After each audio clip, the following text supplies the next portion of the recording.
পরিরানীর ছিল 3 মেয়ে। পরিরানী তার 2 মেয়ের থেকে ছোট মেয়েকে একটু বেশি ভালোবাসতো। এই নিয়ে পরিরানীর বড় 2 মেয়ের খুব হিংসে লাগতো। উঠে পড় মা, তোর যে খাবারের সময় হয়ে গেছে। আমার যে কিছু খেতে ভালো লাগছে না মা, আমি আর একটু ঘুমাই। বেশি ঘুমালে যে শরীর খারাপ আরো বেশি হবে, তুই এমনিতেই খুব অসুস্থ। আমার এই ডানাটা খুব বেশি ভারী মা, এত ভারী ডানা যে আমার খুব কষ্ট দেয়। বন্ধের ডানা তো স্বাভাবিক, তবে আমার ডানাটা এমন ভারী আর চকচকে কেন? তোর ডানাটা বেশি ভালো বলেই তো মা তোকে বেশি আদর করে।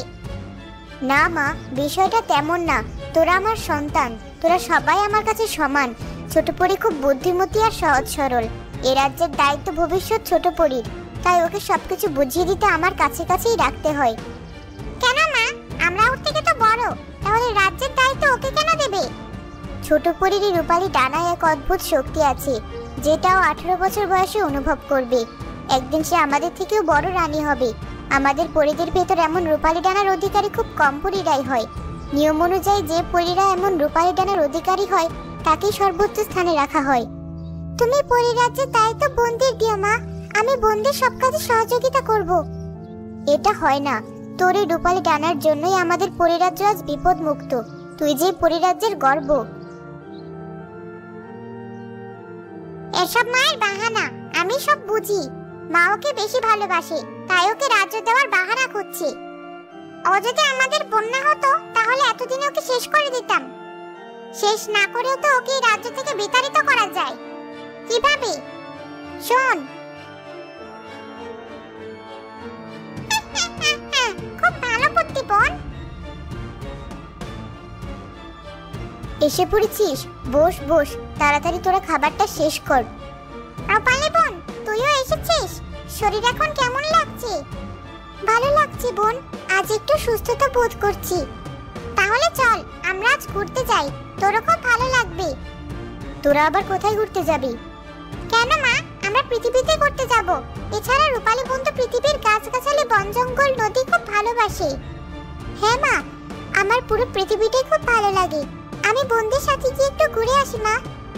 ঠিক আছে আমার ছোট্ট পরি, তাড়াতাড়ি খাবার শেষ করে তবে বেরিয়ে পড়ো।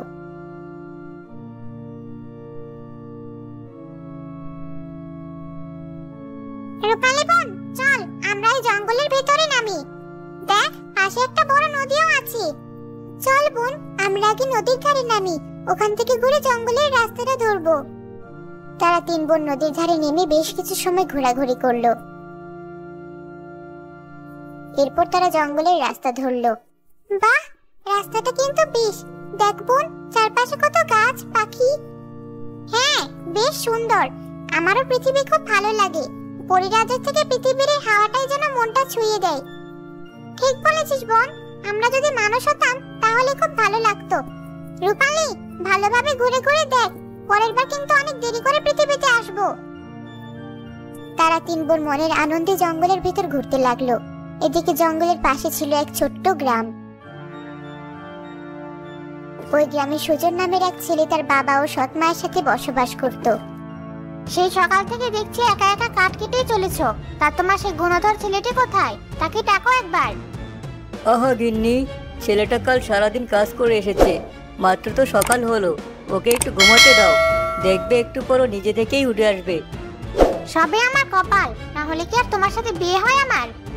তোমার আবার সকাল সকাল কি হলো মা? রোজ সকালে তুমি আবার চিৎকার করো কেন? ওই যে তোমার গুণবান ছেলে বেরিয়ে এসেছে, ওকে একটু কাজকর্ম কিছু শেখাও, শুধু বড়টাকে নিয়ে টানাটানি করো। আমার ছেলেটা এখনো কত ছোট, আর তুমি কিনা বলছো কাজের কথা?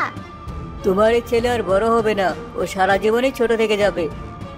আমার ছেলেটার ভালো তো তোমার সহ্য হয় না, এটি আমি বুঝি না।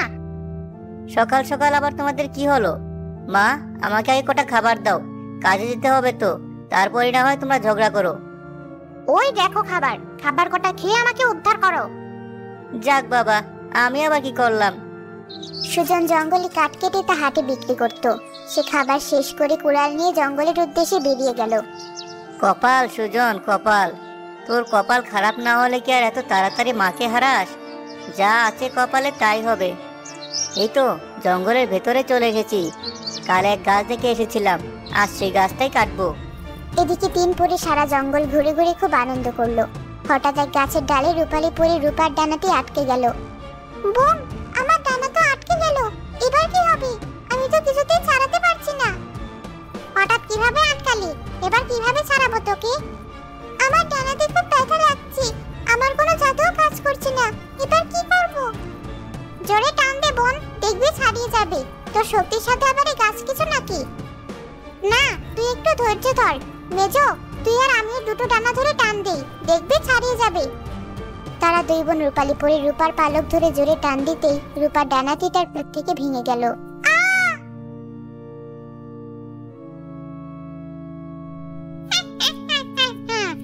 আমাদের পথের কাটা শেষ, ও আর কখনো উঠতে পারবে না। পরিরাজ্য এবার আমাদের। আমাদের পরিকল্পনা সার্থক হয়েছে। ভাগ্যিস আমাদের পরিদাসীকে দিয়ে আগে থেকে জাদুর ফাঁদ পেতে রেখেছিলাম, যার কারণে ওর কোনো জাদুও কাজ করেনি। চল, এবার এখানে থাকা ঠিক হবে না। মাকে গিয়ে বলবো তার ডানাটি গাছের ডালে আটকে ভেঙে গেছে, যার কারণে সে আর আমাদের সাথে আসতে পারেনি।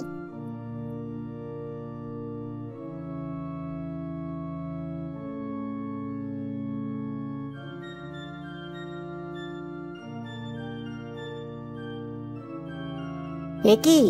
এ তো পরি, কিন্তু এর ডানা এভাবে ভাঙলো কে? আহারে, ব্যথায় মনে হয় পরিটা জ্ঞান হারিয়েছে। এই যে শুনছো, না এভাবে কাজ হবে না, মুখে একটু পানির ছিটা দিতে হবে। আমি কোথায়? তুমি জঙ্গলে। আমি জঙ্গলে কি করছি? আমার বাড়ি কোথায়? আমি কি? কেন, তোমার কি কিছুই মনে নেই? না, আমার তো কিছুই মনে পড়ছে না। আমি জঙ্গলে কি করছি?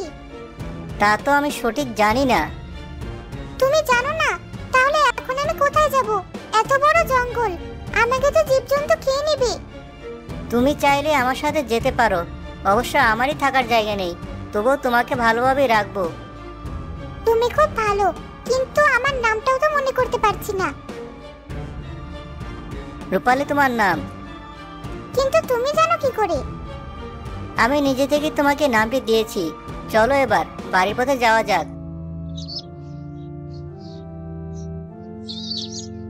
রূপার ডানাটি ওখানেই থাক, কাল এসে সরিয়ে রাখবো।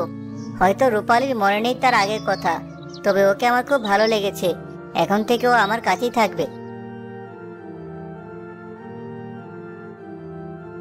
রূপালীকে বিয়ে করে সুজন বাড়ি নিয়ে গেল।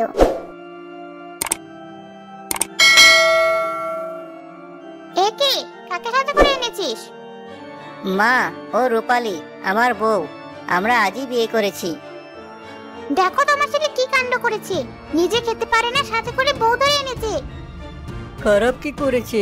বিয়েই তো করেছে, বউকে ঘরে তোলো।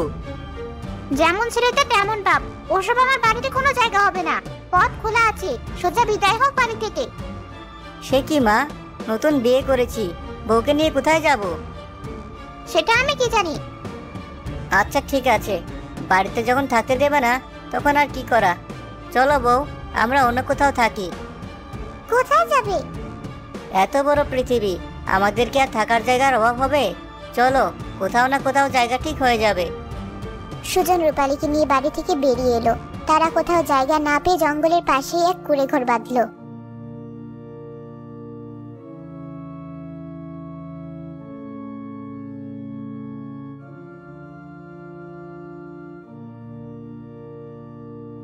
একি, তুমি বাসন মাজছো কেন? ওঠো ওঠো, আমাকে করতে দাও। দুজনে মিলেমিশে সংসারে কাজ করলে এই সংসারের প্রতি মায়া বেশি হয়। আজ থেকে আমিও তোমার কাছে সাহায্য করব। তুমি জঙ্গলে কাঠ কাটতে গেলে আমিও তোমার সাথে যাব। এমনি তো আমার বাড়িতে একা একা ভালো লাগে না। দুজনে মিলেমিশে সুখে সংসার করতে লাগলো। কয়েক মাস পার হওয়ার পর এলো সে কাঙ্ক্ষিত পূর্ণিমার রাত। রূপালীর সেদিন 18 বছর পূর্ণ হলো। আমি তো রূপালী পরি, আমার রাজ্য তো আকাশে। মা, আমি আসছি। যেও না রূপালী, দাঁড়াও। রূপালী, শোনো আমার কথা। আমার অনেক কাজ বাকি আছে, যদি বেঁচে থাকি তবে আবারও দেখা হবে তোমার সাথে। সব থেকে ভালো হতো সেদিন যদি ডানাটি নষ্ট করে ফেলতাম, তাহলে রূপালী সারা জীবন আমার কাছে থাকতো।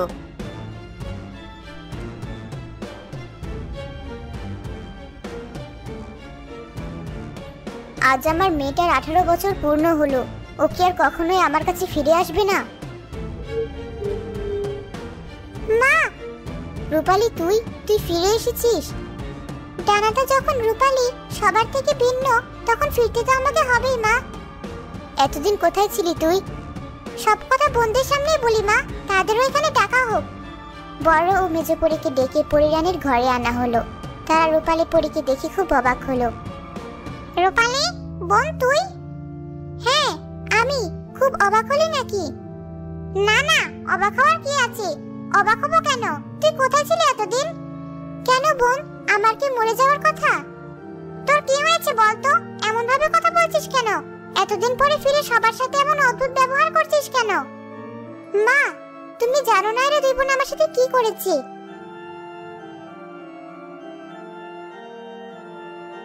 এবার তুমি বলো মা, এদের সাথে আমি কেমন ব্যবহার করব? আমি তো তোমাদের কাছে ক্ষমতা চাইনি। ওরা আমার নিজের বোন হয়ে কি করে পারলো এটা? তোদের এত বড় সাহস, তোরা আমার মেয়ের সাথে এমন করেছিস? বেঈমান, হিংসুটে! লালপুরি, এখন এদের বন্দি করো কারাগারে। মা শোনো একটা কথা, মা শোনো। তোদের মুখ আর আমি দেখতে চাই না, নিয়ে যাও ওদের।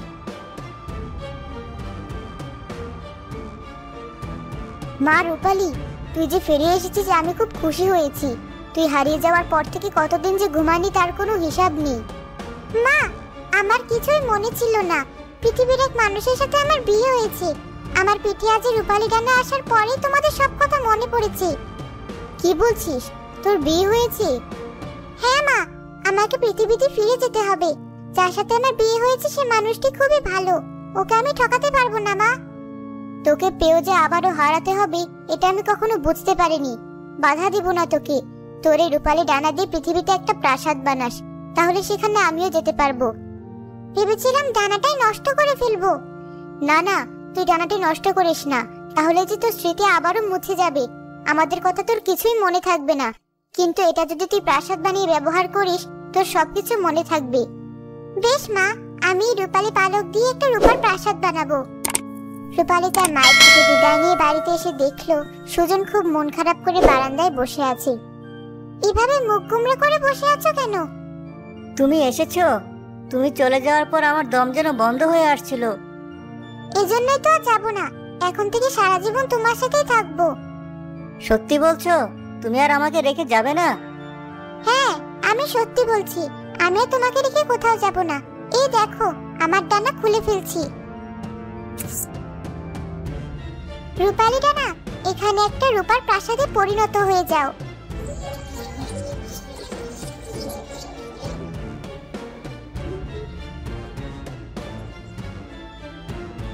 এটা আমাদের প্রাসাদ?